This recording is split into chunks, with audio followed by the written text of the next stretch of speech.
السلام علیکم ورحمۃ اللہ وبرکاتہ۔ معزز ناظرین، تعلیم و تعلم یوٹیوب چینل پر آپ کا استقبال ہے۔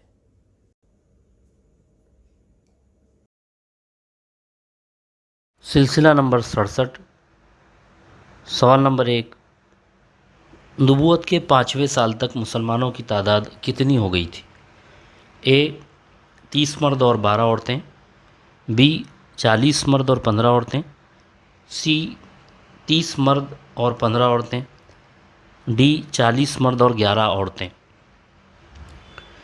تو آپ صلی اللہ علیہ وسلم نے دعوت تبلیغ کا جو کام شروع کیا تھا نبوت سے سرفراز ہونے کے بعد، تو 5ویں سال، نبوت کے 5ویں سال مسلمانوں کی تعداد 40 مرد اور 11 عورتوں پر مشتمل ہو گئی تھی۔ آپشن ڈی درست جواب۔ سوال نمبر 2، نبوت کے 5ویں سال کا بڑا واقعہ کون سا ہے؟ اے حضرت حمزہ اور حضرت عمر فاروق رضی اللہ عنہما کا قبول اسلام، بی حبشہ سے صحابہ رضی اللہ عنہم کی واپسی، سی حضرت مصعب بن عمیر رضی اللہ عنہ کا قبول اسلام، ڈی حضرت عثمان رضی اللہ عنہ کا قبول اسلام۔ تو نبوت کے 5ویں سال ایک بڑا واقعہ پیش آیا، اور وہ واقعہ یہ تھا کہ حضرت حمزہ رضی اللہ عنہ اور حضرت عمر فاروق رضی اللہ عنہ نے اسلام قبول کر لیا۔ آپشن اے درست جواب۔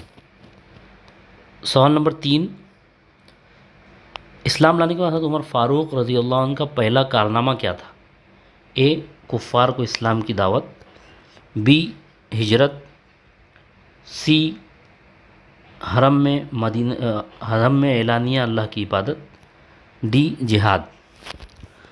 حضرت عمر فاروق رضی اللہ تعالیٰ عنہ جس وقت اسلام لائے تو اس سے پہلے تک مسلمان خفیہ عبادت کیا کرتے تھے، لیکن ان کے اسلام لانے کے بعد حرم میں اعلانیہ اللہ کی عبادت ہونے لگی۔ آپشن سی درست جواب ہے۔ بہت بہت شکریہ۔ السلام علیکم ورحمۃ اللہ۔